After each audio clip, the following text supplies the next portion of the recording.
Biologi, apa kabar kalian semua? Perkenalkan, nama saya Lailatul Istiana, mahasiswi pendidikan biologi UIN Raden Fatah, Palembang. Pada kesempatan kali ini, saya akan membahas materi pencemaran lingkungan tingkat SMP.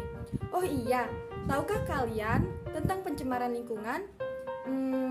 Pernahkah kalian mendengar tentang pencemaran lingkungan?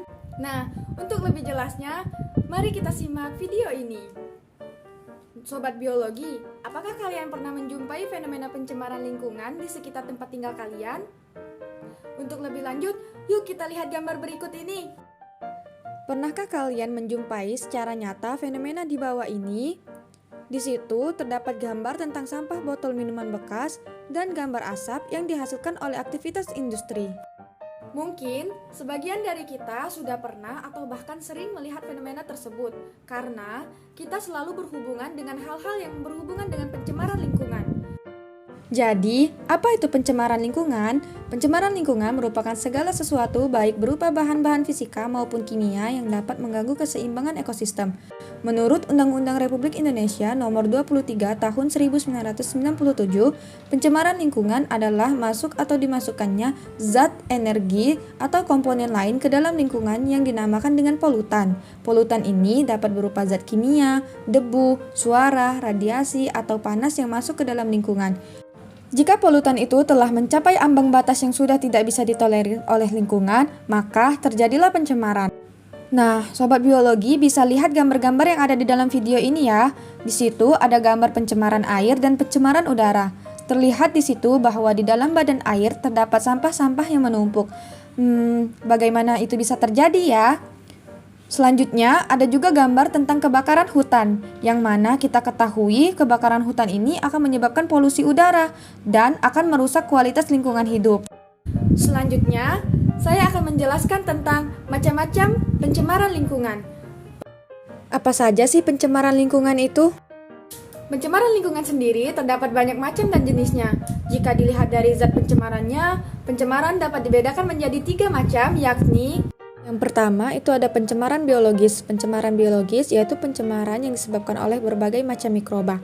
Mikroba-mikroba tersebut dapat memicu wabah penyakit. Polutan ini biasanya mencemari air sumur, sungai maupun danau. Pencemaran ini bisa bersumber dari orang yang menderita penyakit atau sampah buangan maupun sumber lain. Yang kedua, itu ada pencemaran fisik. Pencemaran fisik yaitu pencemaran yang disebabkan oleh benda cair, benda padat, maupun gas. Misalkan, air yang datang secara tiba-tiba dalam skala yang sangat besar dapat menyebabkan banjir, maka air tersebut dikatakan sebagai fisik. Lalu yang ketiga itu ada pencemaran kimiawi. Pencemaran kimiawi adalah pencemaran yang disebabkan oleh zat-zat kimia. Biasanya yang banyak terjadi di masa kini adalah limbah industri. Pencemaran lingkungan juga dibedakan berdasarkan lingkungan yang terkena pencemaran, yaitu sebagai berikut. Yang pertama itu ada pencemaran air, yang kedua ada pencemaran tanah, dan yang terakhir itu ada pencemaran udara. Pencemaran air. Pencemaran air merupakan kondisi air yang menyimpang dari sifat-sifat air dari keadaan normal. Berarti pencemaran air adalah masuknya limbah atau mikroorganisme ke dalam badan air. Kita ketahui bahwa indikator air bersih adalah air yang tidak berbau, yang tidak berwarna, air yang tidak berasa, dan air yang tidak mengandung mikroorganisme. Jika keempat indikator ini tidak terpenuhi, maka terjadilah pencemaran air. Kualitas air menentukan kehidupan di perairan baik itu di laut maupun sungai. Apabila perairan tercemar, maka keseimbangan ekosistem di dalamnya juga akan terganggu. Selanjutnya, ada pencemaran tanah. Pencemaran tanah adalah suatu keadaan di mana bahan kimia buatan manusia masuk dan mengubah lingkungan tanah alami.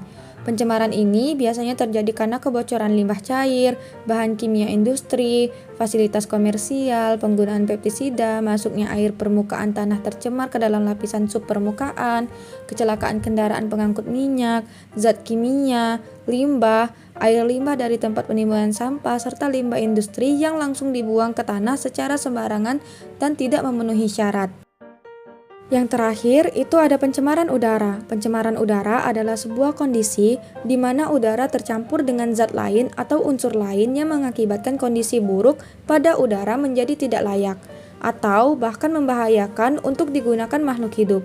Contoh pencemaran udara yang terjadi ini disebabkan oleh bercampurnya udara bersih dengan polutan udara. Baiklah, sekian pembahasan pada pertemuan kali ini. Terima kasih banyak untuk Sobat Biologi yang telah menonton video pembelajaran ini.